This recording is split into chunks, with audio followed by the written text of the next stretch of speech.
We are live here with the Payneless Wholesaling Podcast. If you guys don't know, we've tried this 3 times already, and there's technical difficulties sometimes, but I'm glad to have the Denmarks here. What's going on, guys? What's up, Nathan? Hey, Nathan. Thank you for having us.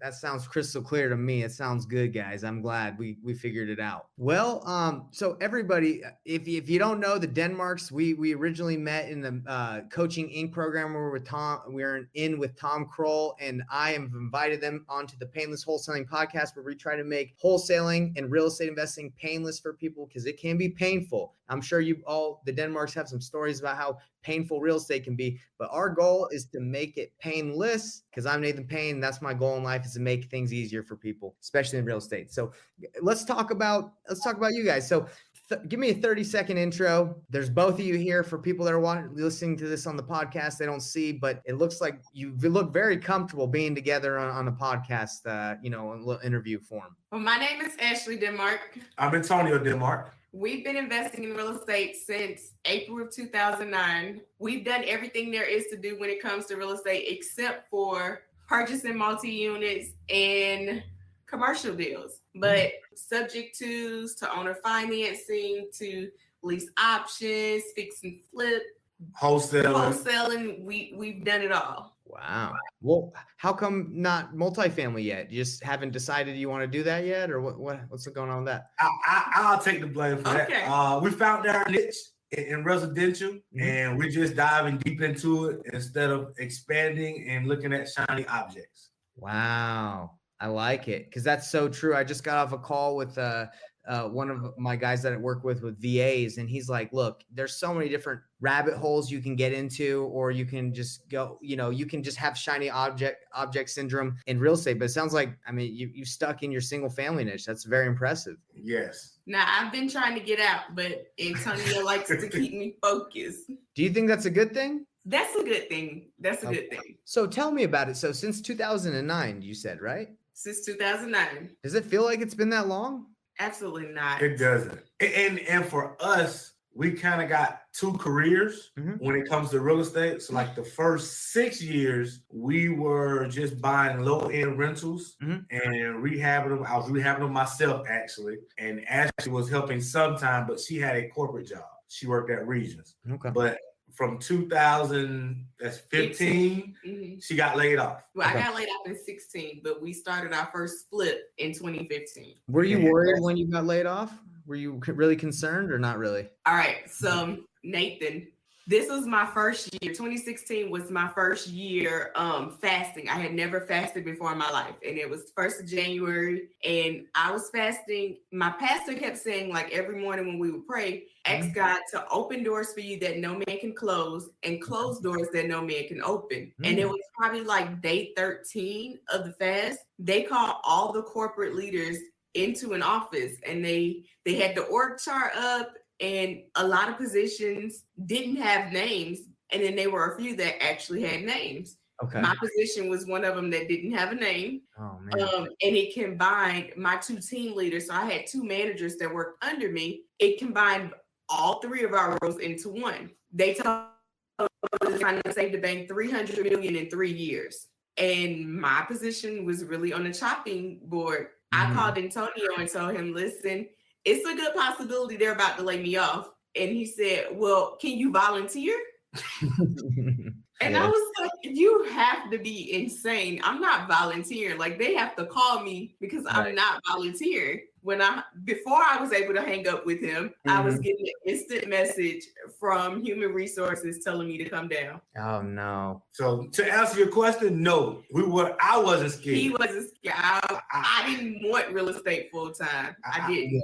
I felt like if we couldn't do enough deals in real estate, we shouldn't be in. So this the time. Let's go. Let's give it everything we got. Ain't no plan B. There is no plan B. Plan A is real estate. Plan B is to make real estate work. Wow. And you're like, burn the bridges. Let's go. Who cares? Let's go. Well, so I'm curious. You said you didn't want to get into real estate. Is that right? I didn't want to go full time into real estate. It was okay for me as a side hustle. It was okay for me just doing it for fun. But when it became an obligation, I was nervous. I was scared because I grew up where having a corporate job was like legendary. Yeah. I was the assistant vice president in my area. So I had a title, even though that title really didn't mean anything looking back.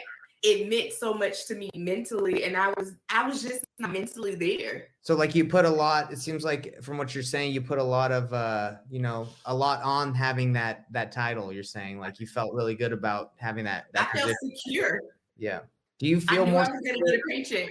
How do you feel now? Now that it's 2022, do you feel more secure in your business now than when back in the day, looking back? I know that there's nothing I can't do to generate income. Wow. And that my kids don't have to worry about someone else controlling our future, controlling what we do, controlling how they live, because we're ultimately in control. So tell me about that. You came from a corporate job to now you are in charge of, your future, what you make. Is that weird for you now to say that, like growing up and thinking you needed a secure job? It's weird now that I'm talking back, listening to it, but now it's a norm. It wasn't weird for me. I've always been an entrepreneur-ish type of person. I was the candy guy. I was the guy, club promoter. So I've always been that type of guy. Mm-hmm. So I would say pushing that and being the leader, I wasn't scared. And honestly, she followed my lead. I love it. That's why you're together, right? You got to help each other out. And the reason why I asked you that a little bit more in depth, I have a lot of friends that want the more secure route. So they've had a job. And while I've had this one job doing wholesaling and real estate investing, I've had a buddy who wanted the secure route, and he's had like 5 different jobs. It's just because every job that he's had, they lay off. And it's when you're in sales, I think specifically in a sales position with tech companies and stuff, they'll chop you down like that. There's no loyalty, in my opinion, for them to the employees. And man, I will second that to the utmost. My mom went through it. She worked the job for 20 plus years, and just one day they laid her off. And as a young person growing up, it didn't affect me directly, but indirectly, I seen the results of it. And I always told myself I did not want anybody else to control my future. Wow, that's awesome. So what are you doing now? What does your business look like now, and what you're doing right now at this time?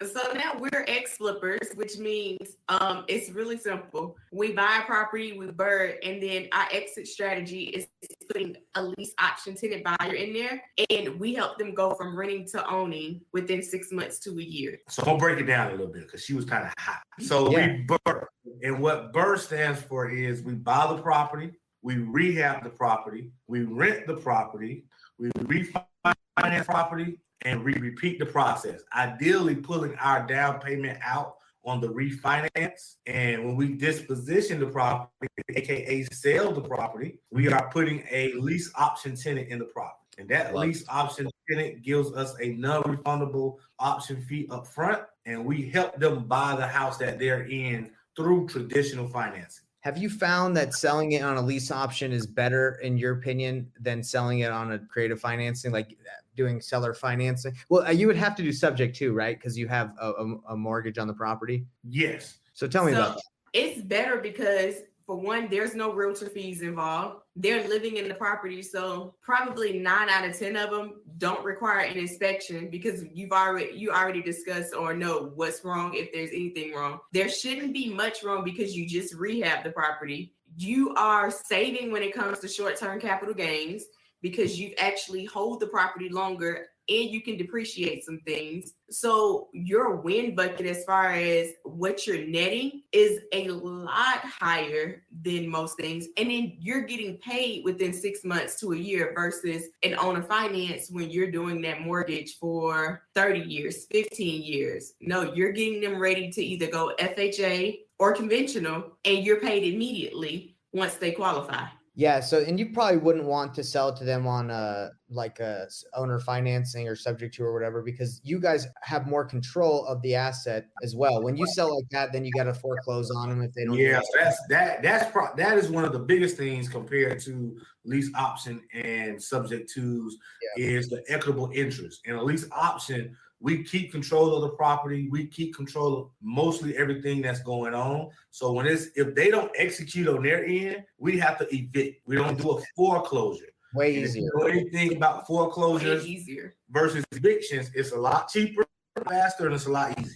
You have a lot of the potential buyers that are like, well, they want to control more. They want to buy it instead of a lease option. Do you have a lot of people that like are like, well, if I'm going to give money, I want to do that, or not really? We don't, because everyone pretty much knows that that's our niche. That's what we do. And like everything is laid out on exactly what that process looks like before they get it. And they know that they're competing against other people that want this house. So being that there's such a large buyer pool, it's really no room for negotiations. What's the typical down payment you get on a lease option? So our typical down payment is $5,000, but it really depends on the price of the house. Okay.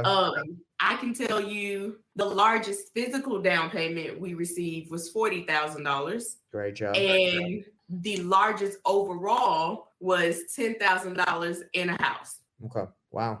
That's awesome. So when you're getting these properties, are you closing on them with traditional financing and then having to refinance? Or are you doing subject to? Are you doing creative deals where you're refinancing out of them? Like, how do you acquire your deals mostly? We do both. I was going to say all of the above. We do both. However, we do more hard money financing than we do the subject to or even a lease option from a seller financing. So you do a lease option and refinance out of that. Well, we'll do a lease option. We'll do that. If we did it a lease option way, we'll do it for 5 years. We'll put a lease option tenant buyer in there, and we will basically help them buy it before that 5 years. Got it. Without having to refinance. So you do a lease option and you'll lease it to someone else and then make sure that they can refinance out of it. Make sure that whoever you're doing a lease option with maybe not have to put any down and then you collect it down. Yeah. So you're doing lease options. That's sweet. Okay. Yes. Is this nationwide, just in one state? How are you doing this? Right now, it's in Alabama doing it. You said, sorry, one more time, Alabama. Was that just Alabama? Right now, we're currently doing it in Alabama. But we have some coaching students that are doing it in Detroit.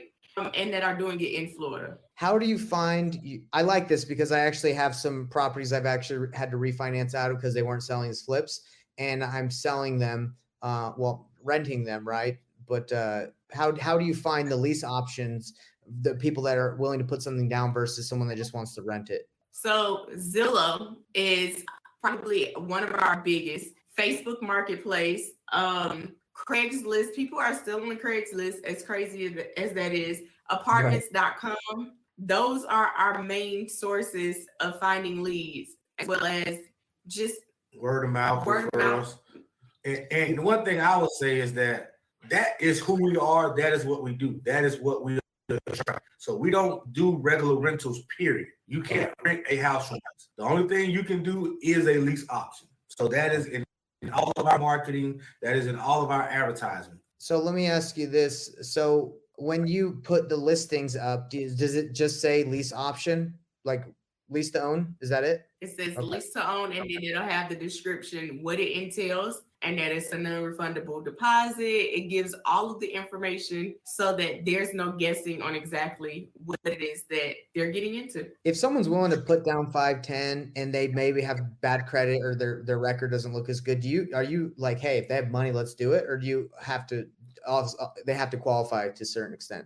So we've developed a tenant buyer calculator, and that calculator tells us basically when they'll be able to buy. So it basically takes their debt, it takes where their credit score is, how much they have in collections, how much their DTI is, and it calculates how soon they'll be able to buy. And then we create plans for each of our tenant buyers so that there's no guessing on exactly what they need to do. Most of our tenant buyers are credit challenged, or they need to learn how to save. So we create that plan to take them, whether it's from a 540 to a 660, or it's from a 500 to whatever those steps need to be, is what they learn during the process.